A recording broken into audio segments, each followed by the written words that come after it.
Welcome to White Creatures TV film review and preview. I'm Andrew Wright. This week, the action movie Plane was released on home video.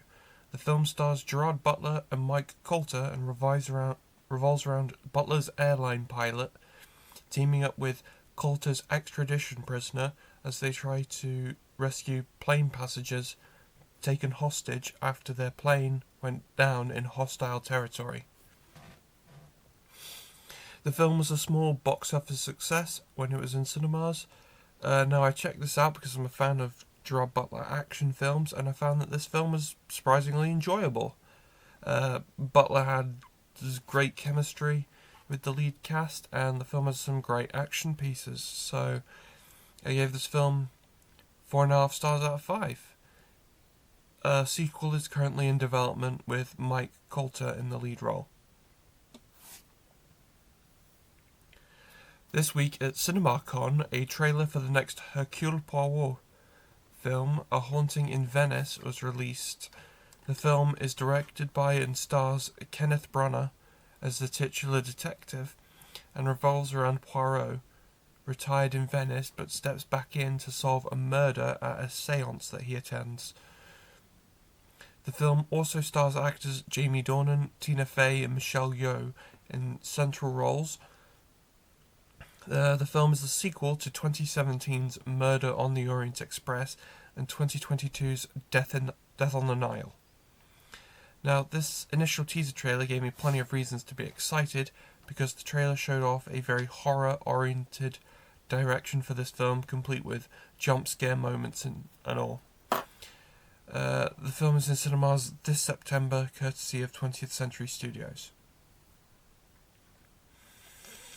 Also released at CinemaCon this week was the trailer for The Equalizer 3, the third and potentially final film in the Equalizer film series starring Denzel Washington.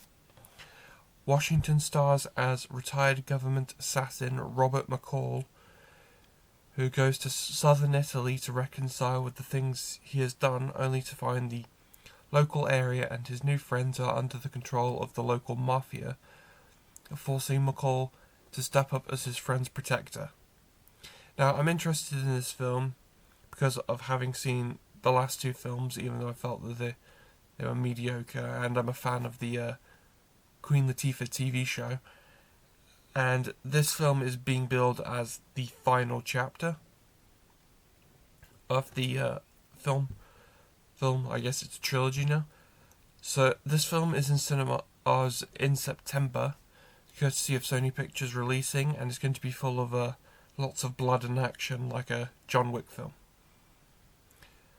Another trailer released at CinemaCon was the second trailer for The Flash, a superhero film starring Ezra Miller as Barry Allen, a police forensic investigator from Central City, and a member of the Justice League who can move at superhuman speeds using the Speed Force.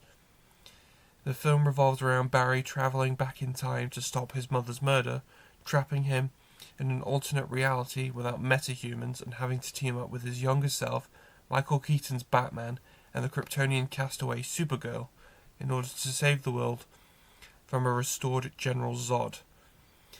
Now, this film is being widely praised by new studio head James Gunn, as well as people who saw the in-progress cut at CinemaCon, but based on both trailers, I'm convinced that the movie is going to be a disaster.